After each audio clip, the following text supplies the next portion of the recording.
Ça, Télé 50. Alors, dans un instant, le premier dossier, le pays de la conférence internationale pour la région des Grands Lacs, CIRGL, n'ont pas pu se mettre d'accord pour la composition de la force internationale neutre devant être déployée en principe à la frontière entre la RDC, la République démocratique du Congo et le Rwanda pour neutraliser toutes ces forces négatives, dont les FDLR, le M23 ainsi que d'autres groupes armés qui opèrent dans la partie est de la RDC. On en parlait tout à l'heure avec M. Michel Kitoko, il est analyste politique indépendant. Dans un instant.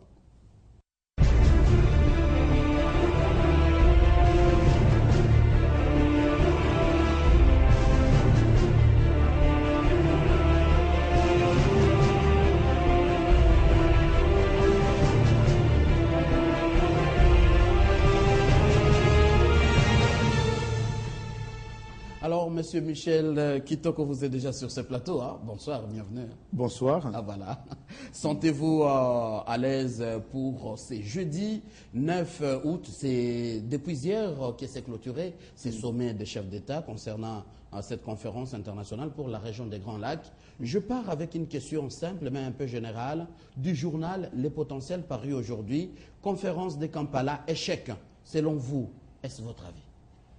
Bon, on peut considérer ça comme un échec, mais en même temps comme avancé, parce que chaque pays a essayé peut-être de se dévoiler, de prendre position face à la situation qui prévaut actuellement en RDC. Voilà. Et moi, je pense qu'aujourd'hui, les autorités, c'est-à-dire que les officiels congolais, ils doivent réfléchir réellement. Ils ont peut-être un délai péremptoire, un délai d'1 mois de réflexion pour savoir déterminer s'il y aura possibilité de travailler avec les amis qui sont indexés en même temps comme des agresseurs du pays, parce qu'on ne peut pas travailler en même temps avec les pyromanes qui seront des pompiers le lendemain. Donc ça, c'est un peu un travail difficile.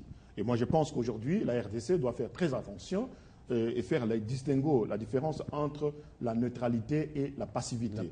Voilà, donc il faut faire très attention à cela. La passivité équivaut à la complicité, parce que quand on est passif.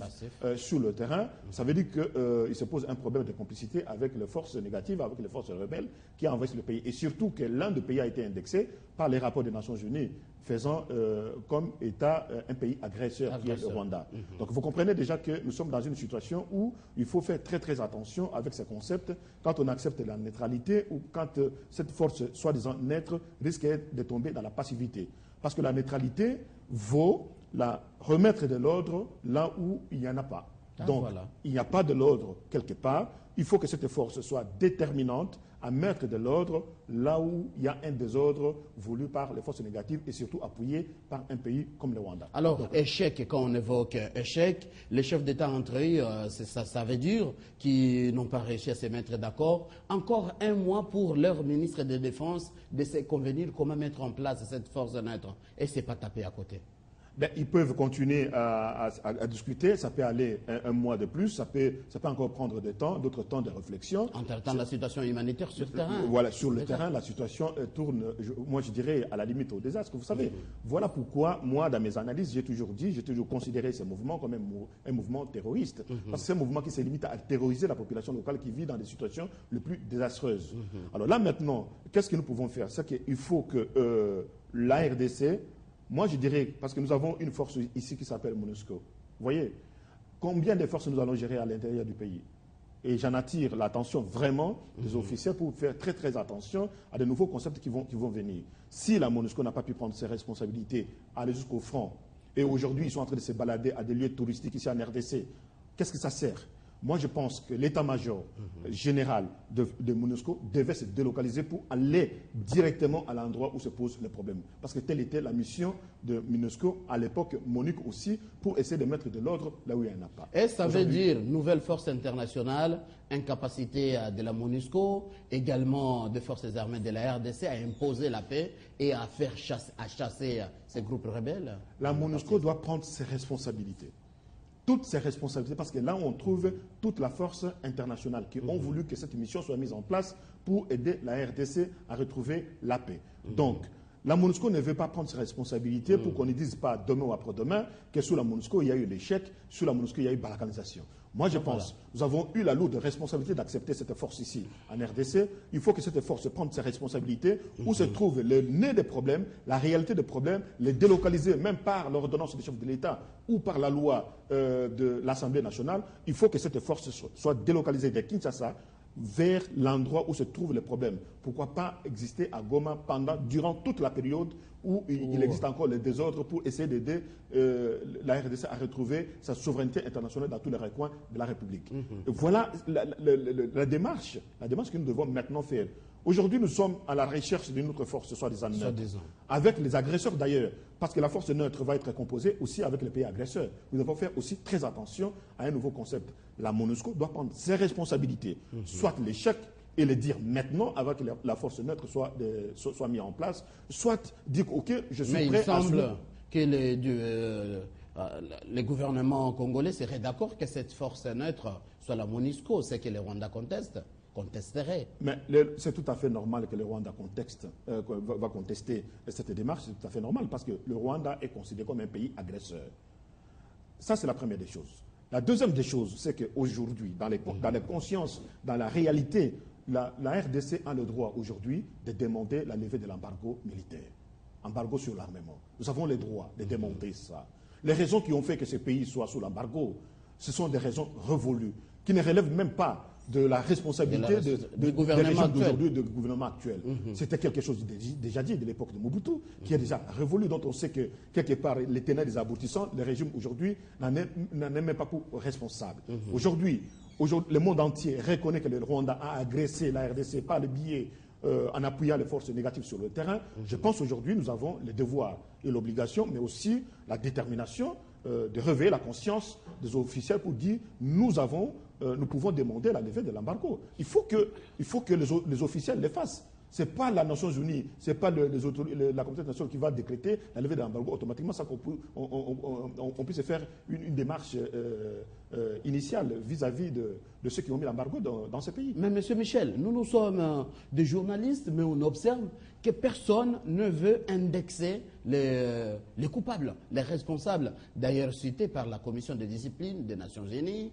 Tous les pays se disent solidaires à la RDC, mais personne ne pointe du doigt les Rwandais et les personnes citées. Personne ne porte plainte. Qu'est-ce qui ne va pas? Mais moi, je pense qu'aujourd'hui, la démarche est engagée. C'est qu'au-delà de toutes les négociations qui sont menées, mais si la négociation est vouée à l'échec à des divers niveaux, je pense qu'aujourd'hui, nous avons un rapport sur lequel on peut s'appuyer, les rapports des Nations Unies, qui a démontré clairement que le Rwanda a attaqué la RDC en soutenant les forces rebelles quelque part. Je pense que sur base de ces analyses aujourd'hui, les États-Unis ont désavoué le Rwanda en faisant un geste, bien sûr, qui est la sanction sur le plan financier, sur la façon de gérer. Pour plusieurs gestes insignifiants. Des 100 000 $. Des 100 000 $, c'était l'argent, les reliquats qui restaient pour le budget 2012 au Rwanda. Si c'était 1 million, les États-Unis allaient sanctionner les 1 million. Si c'était 10 millions, ils allaient sanctionner sur les 10 millions. Et d'ailleurs, ces 200 000-là, les États-Unis n'ont pas encore déterminé le pays et qui vont pouvoir aider. Ça peut peut-être être la RDC, ça peut être un autre pays. Mais au moins, c'est un désaveu complet. C'est-à-dire que le Rwanda a perdu un allié cohérent, un allié qui pouvait le soutenir. Nous avons d'autres pays qui peuvent aussi aider la RDC à recouvrir sa souveraineté internationale. Nous avons des pays comme la France qui sont aussi des alliés, qui acceptent soutenir. On a vu les déclarations du ministre des Affaires étrangères français accepter de soutenir la RDC dans beaucoup de domaines. Et comme le Rwanda n'a pas de relation de bon office avec la France, c'est tout à fait normal qu'il se réveille, le Rwanda, pour dire non à cette francophonie qui arrive, non à la présence française qui peut venir aider la RDC à retrouver sa souveraineté internationale. Le Rwanda est indexé, le Rwanda a été doigté du doigt par la communauté internationale. Et ça, il ne faut pas qu'on se voie de la face. Voilà. Maintenant, nous avons le devoir de dire aujourd'hui qu'il faut faire la levée de l'embargo en armes d'armement en RDC, parce qu'on a des agresseurs qui sont reconnus et que les conditions de l'embargo ne sont pas les raisons dans lesquelles... Selon vous, vous dites une des solutions serait militaire, au lieu de toutes ces marches, organiser des messes de compassion pour la population de l'Est. La communauté internationale a l'obligation d'aider la RDC à se défendre dans tous les recoins de territoire de la RDC. C'est une obligation. Sinon, ce sera la passivité qui constitue à regarder à ciel ouvert le Rwanda en train d'agresser la RDC. Et là-dessus, les autorités congolaises ou nos militaires sont incompétents parce que le pays est sous l'embargo. Et moi, j'en appelle à la conscience des officiels du pays de dire qu'il faut une démarche nette aujourd'hui pour essayer de demander la levée de l'embargo militaire, vu que nous sommes attaqués par un pays reconnu officiellement par la communauté internationale. Voilà. Alors, comme conséquence de cette passivité que vous êtes en train de dénoncer, un membre de la rébellion du M23 vient d'être nommé administrateur du territoire de Rutshuru, a annoncé le major Réladj. Il est porte-parole militaire de la MONUSCO.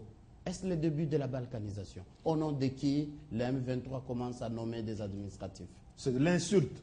Ça, encore une fois, c'est de l'insulte. On est en train d'insulter le peuple congolais, on est en train d'insulter la souveraineté du pays, et c'est à ciel ouvert qu'ils sont en train de commettre des actes de barbarie, et là-dessus, de prendre le contrôle du territoire et commencer à administrer la population contre la volonté, non seulement du peuple congolais, mais aussi des habitants du coin. Moi, je pense qu'aujourd'hui, ces forces-là ne méritent même pas un minimum de négociation avec. Sinon, tout Koulouna qui se leverait quelque part, on va faire quoi? On va négocier avec. Moi, je pense aujourd'hui, on doit aider la RDC militairement à se défendre contre les agresseurs. Surtout que les pays voisins ont été indexés, doigtés du doigt, comme les pays agresseurs de la RDC. Vous dites qu'on doit aider la RDC, ce qui n'est pas le cas. Mais je pense aussi que la RDC doit faire la démarche. Vous savez, nous sommes en train de progresser d'un cran, d'un point à l'autre. Quelque part, la diplomatie était complètement terne ici dans ces pays. On voit avec l'arrivée de nouveaux dirigeants de ministère des Affaires étrangères, mais aussi peut-être l'impulsion des chefs de l'État, qui essaient de mettre quand même en place une dynamique qui consiste à ce qu'on puisse gagner aller d'un pas à l'autre. Voilà. Moi, je pense qu'aujourd'hui, nous pouvons encore aller plus. Et je les incite alors d'aller plus que ça. Non seulement demander la levée de l'embargo pour essayer d'aider nos militaires à se défendre complètement avec armes et munitions sur le terrain, mais aussi avoir une diplomatie cohérente qui constitue qu'aujourd'hui, comme tout le monde sait que la RDC est attaquée et que l'encontre de son soit compatissant vis-à-vis de la situation de la RDC. Voilà. Le moment est venu. Entre-temps, continuité d'actualité, suite à cette menace du M23 au nord Kivu, précisément à Goma, le FARDC se déploie autour de cette ville. Menace de progression du M23, balkanisation toujours en cours. Il y aura balkanisation lorsque, aujourd'hui, vous savez, moi, je vais vous dire une chose aujourd'hui. Nous devons aussi faire très très attention à un concept qui constitue à dire la guerre de l'Est. Vous savez, le Soudan a connu la guerre du Sud. Sud du Soudan. Tout le temps, Sud du Soudan. Aujourd'hui, vous savez ce que c'est, ce que c'est devenu le Sud du Soudan. Voilà. Moi, je m'insurge contre ce vocabulaire qui constitue à dire, oui, la guerre de l'Est, et finalement, on dira, oui, l'Est, là, ça ne va pas, on laisse l'Est, je ne sais pas à qui. Donc, il n'y aura pas balkanisation parce qu'il n'y a aucun citoyen congolais ou qui se trouve aujourd'hui qui aime la balkanisation. Il n'y en aura pas. Mais c'est la guerre de la RDC. La RDC est attaquée. Ce pays est en guerre par le fait que le pays voisin ont soutenu une force soi-disant rebelle pour l'attaquer comme telle. Donc moi je dis, par rapport à ça, nous devons mener une démarche qu'ont toujours mené tous les pays agressés auprès de la communauté internationale à demander un appui, non seulement militaire, mais la levée de l'embargo parce que le pays est attaqué. On ne peut pas dire, oui, vous êtes sous l'embargo, vous êtes attaqué, on commence à pleurer, pleurnicher et faire de l'âme de crocodile. Aujourd'hui, on a vu MONUSCO avec une force, une dame qui va peut-être descendre sur le terrain, sur le plan humanitaire. Allez constater quoi? Les enfants qui pleurent et les femmes qui sont dans des situations désastreuses, qui sont violées par le M23, des terroristes comme ça. Donc ce n'est plus le moment d'observer. Moi, je pense que ce n'est pas le moment d'observer et de commencer à pleurer les cadavres. Il faut agir. Et pour agir, on doit soutenir nos militaires sur le terrain avec les armes et munitions qu'il faut. Lever l'embargo, qu'on laisse l'hypocrisie de côté. Et moi, je pense que c'est comme ça qu'on doit pouvoir agir, c'est comme ça qu'on doit pouvoir aller vers l'avant. Et d'ailleurs, il ne faut pas se limiter là-dessus. Il faut qu'il y ait une commission une commission congolaise, soit au Parlement, je ne sais pas où, qu'on les mettra, soit par ordonnance présidentielle, qui doit déterminer les actes à poser pour traduire les Rwandais en justice, parce qu'aujourd'hui, le Rwanda est reconnu comme un pays qui a agressé la RDC. La RDC. Alors, c'est peut-être ma dernière question, lors de la prise de Rutshuru par les forces de M23, déjà l'autorité